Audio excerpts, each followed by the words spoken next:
ከቡስካ በስተጀርባ ድንግል ውበት ደራሲ ፍቅረ ማርቆስ ደስታ ከቡስካ በስተጀርባ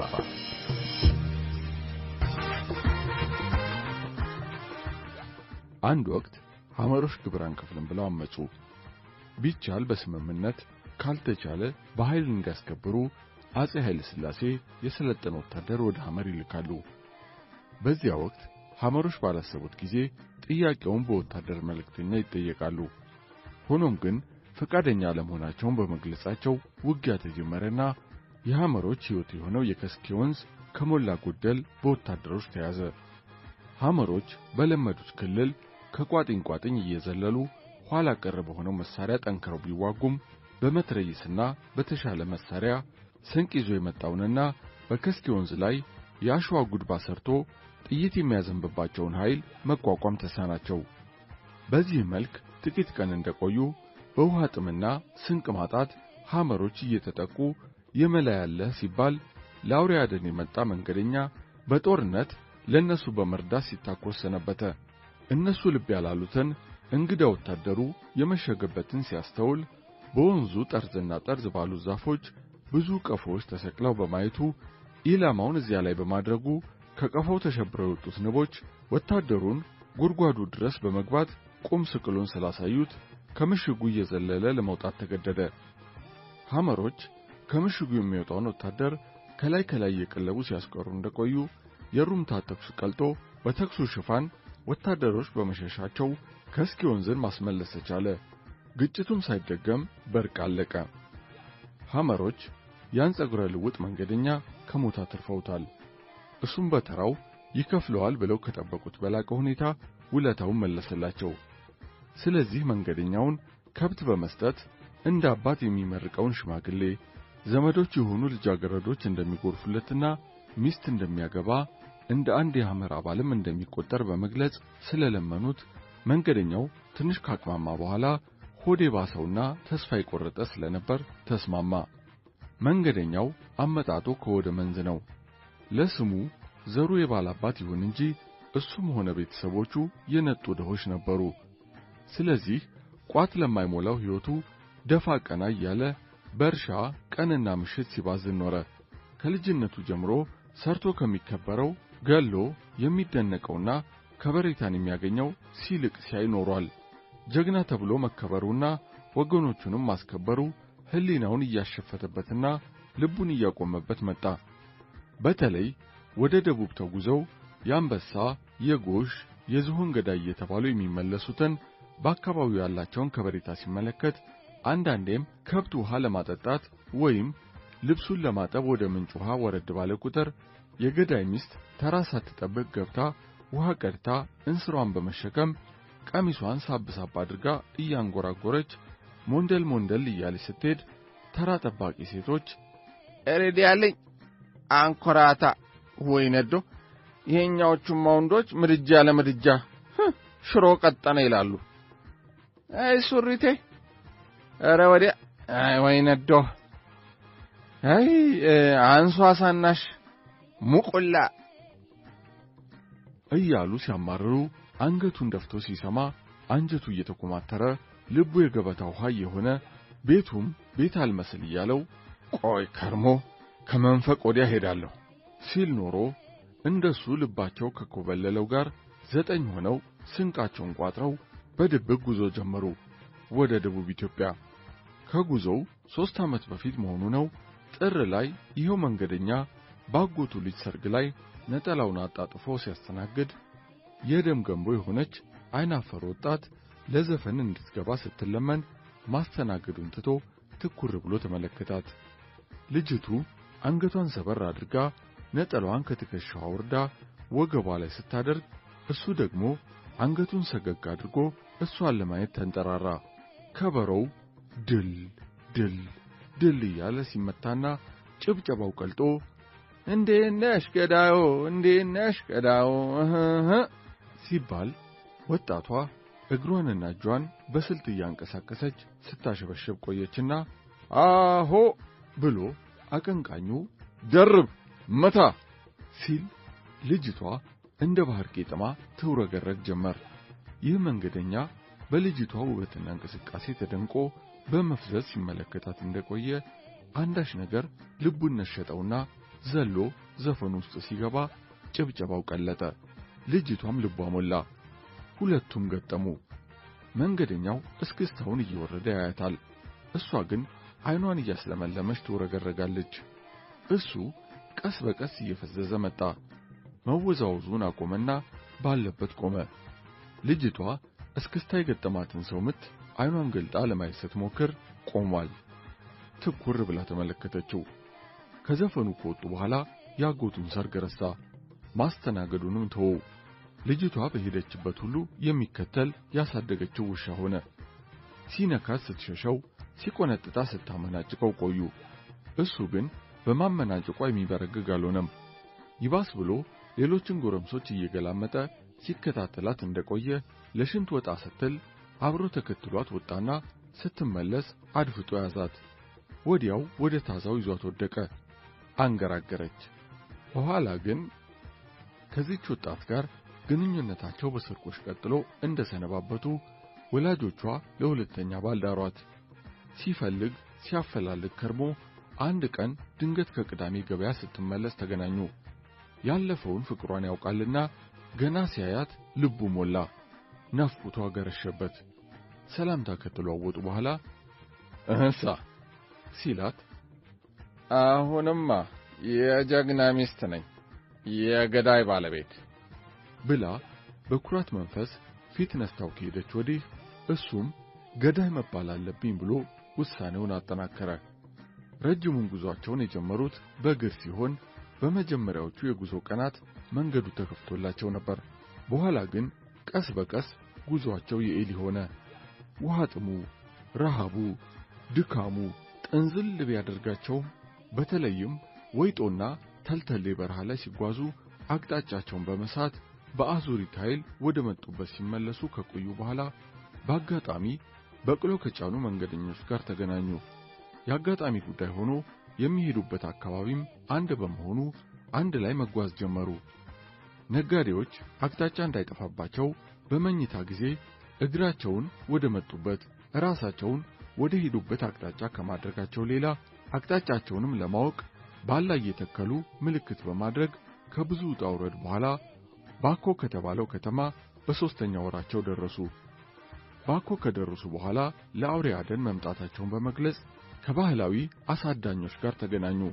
አሳዳኞች ሁለት ምንሽርና አንድ ቤልጅግ ጠመንጃ ያላቸው ሲሆን መንገደኞቹም የተለያየ ቁጥር ያለው የምንሽር የቤልጅግ ጥይቶችን ከመያዛቸው ባሻገር የማርትሬዛ ብር ይዘው ስለመጡ ከአሳዳኞች ጋር በቀላሉ ተግባብተው ወደ በረሃ ወረዱ።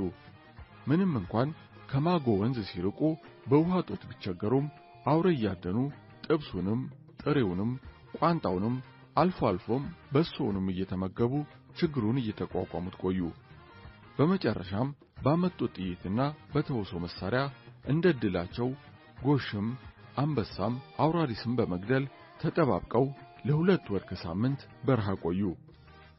ሁሉም ቀንቷቸው አውሬውን ከገደሉ በኋላ የነገው የጀግንነት ገድል ታሪክ በየቀያቸው ሲያስተጋባ ወንዱ አንገቱን ሲደፋ ሴቷ አይታቸው ስትሽኮረመም ሽማግሎች ደግሞ ጀግና ነው ጀግና ወንድ እያሉ ሲያሞጓጉሳቸው ሚስቶቻቸው ከአካባቢው ሴቶች ልዕልና አግኝተው ሲያንጎራጉሩላቸው እየታያቸው በደስታ እየሸለሉና እያቀራሩ የመልስ ጉዞ አደረጉ።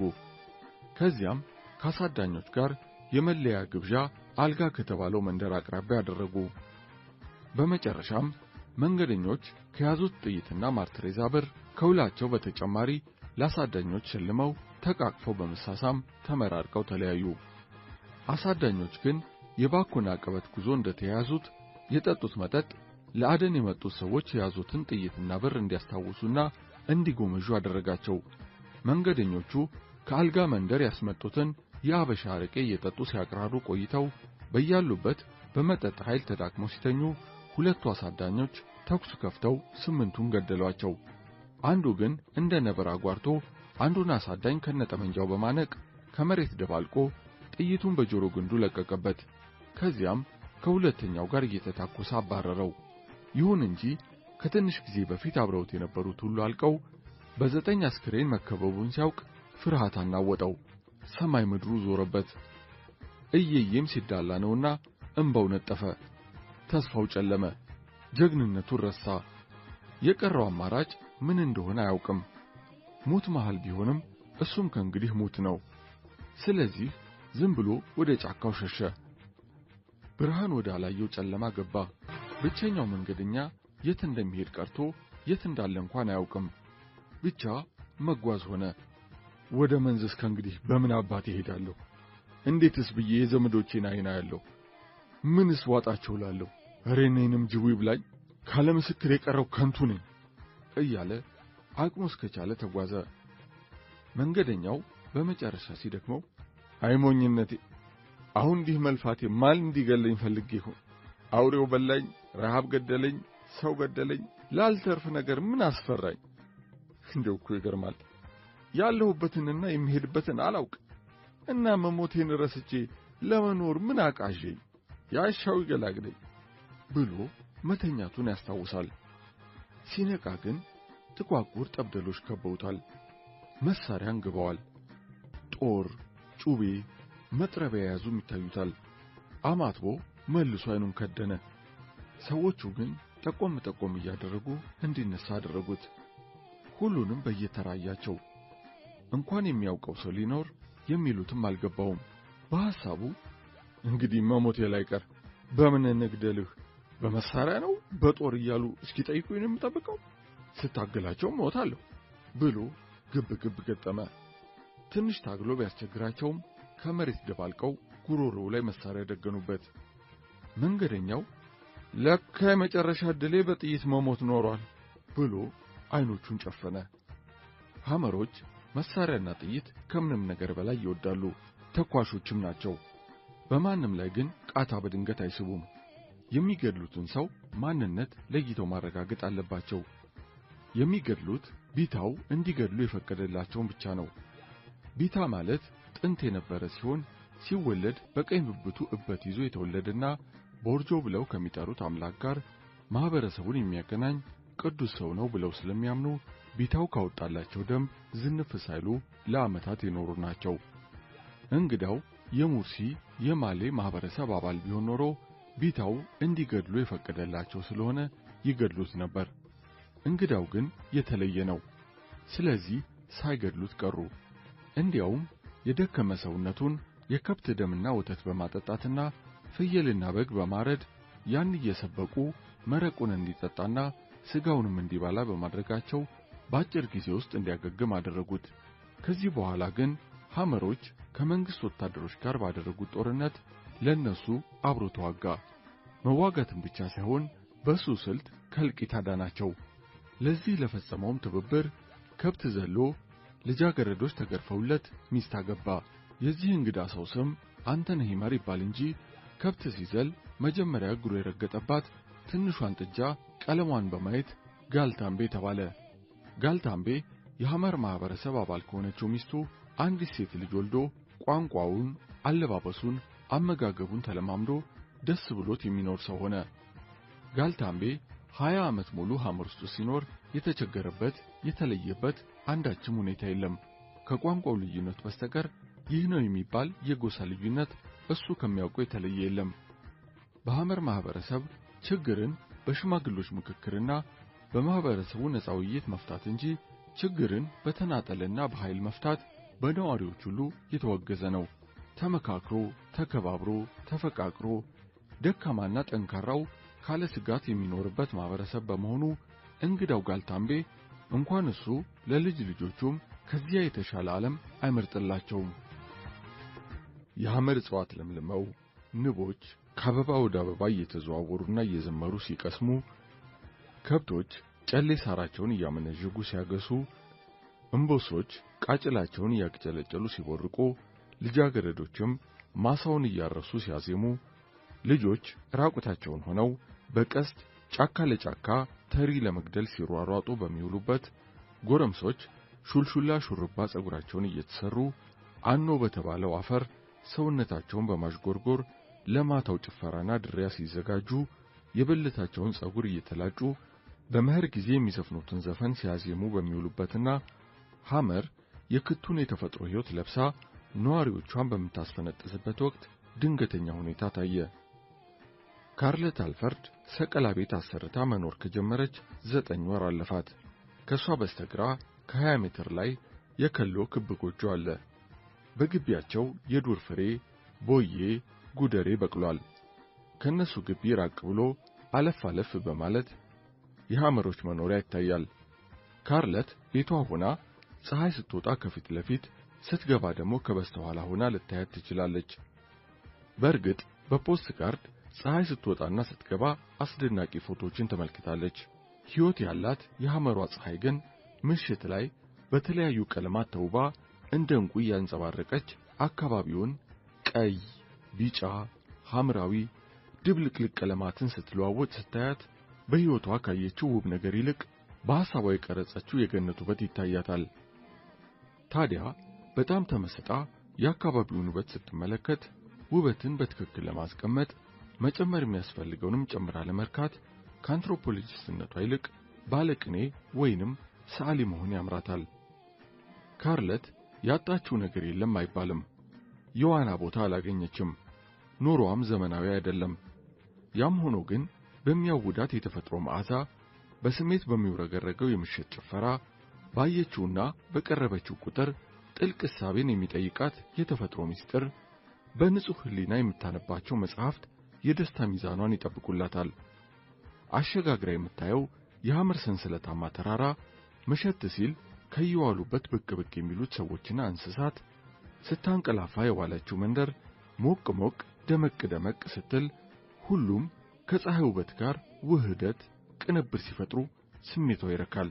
እንዲያውም ከዚህ ለየት ላለ ያልተበረዘ ተፈጥሮ ያላት ፍቅር ምን ነው አያቴ፣ ወንድሜ፣ እህቴና ስቲቭ ይህንን ባዩ ብላ ቅን ሐሳብ እንድታልመም ያደርጋታል። አንድ ቀን ግን የተለመደ ትርኢቷን ስትመለከት በግምት የ15 ዓመት ልጃገረድ ከጥቁር ፍየል ለፍቶ የተሰራውን ቆዳ ዙሪያዋን በነሐስና ጨሌ አስጊጣ ለብሳ አንገቷ ላይ በደረደረችው ጨሌ ራሷን አሰማምራ ዳሌዋንና ቀጥ ብለው ግጥም ያሉ ማራኪ የእግር ቅርጾቿን ስታይ ካርለት አፏን በአድናቆት ከፈተች። በእርግጥ በጣም ቆንጆ ናት፣ ለየት ያለች፣ መቼም አይቻት እንደማላውቅ እርግጠኛ ነኝ እያለች በባለ ሌንሱ ካሜራዋ ደጋግማ ከርቀት አነሳቻት። ልጃገረዷ ካለምንም ስጋት ወደ ካርለት ሰቀላ ጠጋ ብላ ሰላም ብላት ካርለትን ቆመ ብላ ካየቻት በኋላ ጸጉሯን በተራዋ እየነካካች አድናቆቷን በሳቋ ገልጻ ልትሄድ ስትል ካርለት ወይ አምላኬ፣ ኧረ ጥርሶቿስ እንዴት ያምራሉ አለችና እንድትቀመጥ ጋበዘቻት። ልጃገረዷ ግን የካርለትን የቤት ውስጥ ሁኔታ አንገቷን አስገብታ ቃኝታ በድጋሚ ፈገግ ብላ ደህና ሁኚልኝ ብላ ሄደች። ከሎ ሆራ የሐመሯን ውብ ቀደም አድርጎ ይመለከታት ነበርና ውበቷ ደንቆታል። በተለይ ወደ እሱ ቤት አቅጣጫ ስትመጣ ልቡ መዝለል፣ ሐሳቡ መተረማመሱን ጨመረ። ከሎ ሆራ እስከ ዛሬ ታይቶበት የማያውቅ መርበትበትና ድንጋጤ ታየበት። ልጃገረዷ ደህና ዋልህ ብላው ከተከፈተው ጎጆ ቤት መስኮት ላይ ተንጠልጥላ ስታይ እግሮቿ፣ ጭኗ፣ ዳሌዋና የሚሳበው ወገቧ ከሎን በሲቃ አፈኑት። ልጃገረዷ የሚተኛበትን መኝታና ዕቃዎቹን ተመልክታ ስትወጣ የሱም ልብ አብሮ ተከተላት። እሷ እንደምታውቀው በማንኛውም የሐመር ቤት የሚገኝ ለመተኛት ቁርበት፣ ለመመገቢያና ለመጠጫ ከቅል የተሰራ ሾርቃ፣ ለሸፈሮ ቡና ማፍያ እንስራ ነው። ከነጯ ቤትና እንደ ሐመሮች መልክ ያለውና ጨርቅ ለባሹ ቤት ግን አይታው የማታውቀው ዕቃ አለ። በኮተቱ ብዛት ትገረም እንጂ አልተደነቀችም። እንዲያውም ለሰው ልጅ አስፈላጊ የሆኑት ቁርበት፣ ሾርቃ፣ እንስራ ቤታቸው ውስጥ ባለመኖሩ ተደንቃለች። ከሎ ቤቱ በር ፊት ለፊት ሆኖ ጠበቃት።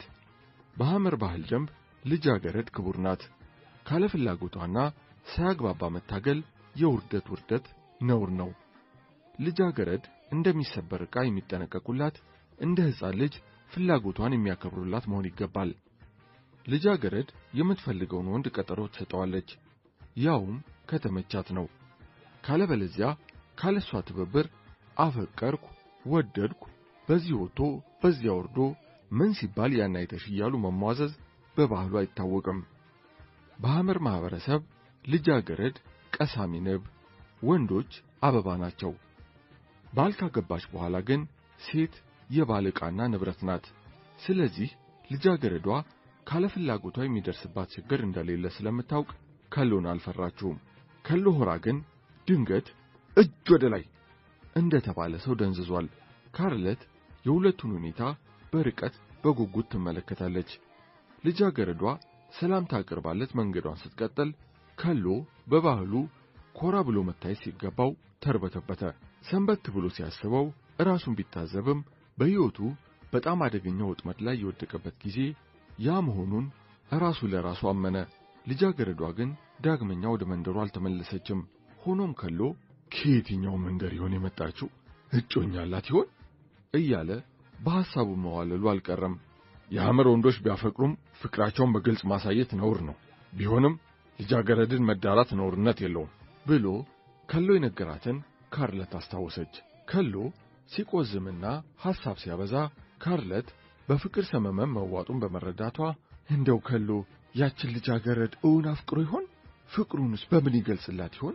ባህላዊውን ወይስ ዘመን አመጣሹን ይሆን የሚጠቀመው? እረ ህብረተሰቡስ ምን ይሰማው ይሆን? በማለት ካርለት በጥንቃቄና በተመስጦ ማሰቧን ቀጠለች። ምን አይነት ድንቅ ነገር ነው! ሁሉም ነገር ሚስጥር ሆኖባት ተገረመች። ስሜት ረቂቅ ነው፣ አይጨበጥም። ስሜት በአካባቢ ላይ ተጽዕኖ ቢኖረውም አካባቢውም በስሜት ላይ ጫናው ከባድ ነው። ማፍቀርና መፈቀር ተፈጥሯዊ ነውና ማንም ከዚህ ስበት ሊያመልጥ አይችልም። ችግሩ ከፍቅር ቀጥሎ ግንኙነቱ በምን መልክ መሆን ይኖርበታል ነው። እኒህ ሁለት ስረ ግንዳቸው አንድ የሆኑ አካባቢያቸው ግን ለውጥ ያለው ሰዎች እውን እንዳሰቡት ቢፋቀሩስ? አዲሱን ምርምሯን በተለያዩ መንገዶች ተጠቅማ ማወቅ ይኖርባታል። ከሎ ከልጃገረዷ ጋር ፍቅር ቢይዘው ልብስ በመልበሱ ልትንቀው ትችል ይሆን? አውሬ ወይንም የጎሳው ጠላት የሆነውን ሰው አልገደለም፣ ከብት የለውም። ስለዚህ ዘመናዊዋም ሆነች ቆዳ ለባሿ ሴት ክብርና ዝና በቀጥታም ሆነ በተዘዋዋሪ ፈላጊ ስለሆነች ላትቀርበው ትችላለች። ከሎም ቢሆን ልጃገረዷን ለማግባት ኡክሊ ሆኖ በየዘመዶቹ መዞር፣ ከብት መዝለልና ለኮይታ ለጥሎሽ የሚሰጠው ከብት፣ ፍየል፣ በግና ማር ማግኘት አለበት። ደግሞ ከሎ ትምህርቱን ጨርሶ በዘመናዊ ሥራ መሰማራት ይፈልግ ይሆናል። እንደዚያ ካሰበ ደግሞ ቢያፈቅራት እንኳን ስሜቱን ማዳፈን መቻል አለበት ማለት ነው። ምን የጨነቀ ነገር ነው! ከሎ እንዳጫወተኝና እኔም እንዳረጋገጥኩት ራሱ ከሎ ሚንጊ ተብሎ የተጣለ ከሐመር ማህበረሰብ የተወገደ ነው። በእርግጥ የተጣለ ሳይሞት አድጎ ወደ ማህበረሰቡ ቢመለስ ችግር አያመጣም። ወደ ማህበረሰቡ ለመመለስ ግን ደንብ ተሰርቶ በስነ ስርዓቱ መሆን አለበት። እሱ ደግሞ ስነ ስርዓቱን አላሟላም። አጣብቂኝ ይሏል ይህ ነው። ፍቅርና ችግር፣ ችግርና ፍቅር የበዛበት ሕይወትስ ሳንካ መች አጥቶት ያውቃል? እሷ ግን የሁለቱ ግንኙነት ቢጠናከር ነፍሷ ነው። የወንድም ፍቅርና ጋብቻ በሱ የሴቷን ደግሞ በሷ ለማረጋገጥ ከቻለች ተልእኳ ተሳክቶ ወደ አሰበችበት እርከን እንደምትደርስ ተስፋ አድርጋለች። ከሎም በበኩሉ ቀንና ሌሊት ስለ ድንገተኛ ገጠመኙ እንዳለመ ነው። በውኑም ሆነ በህልሙ ሲደሰትና ሲያለቅስ ማሳለፍ ልማዱ ሆኗል። የተጫረው የፍቅር እሳት ብርሃን ህሊናውን ማፍካቱን አሌ ማለቱን አልፈለገም። የተፈጠረው ፍቅር ቢያስጎመዠውም እንደ ደሴት ዙሪያውን የከበበውን ችግር ግን ዋኝቶ ሊዘልቀው አልቻለም።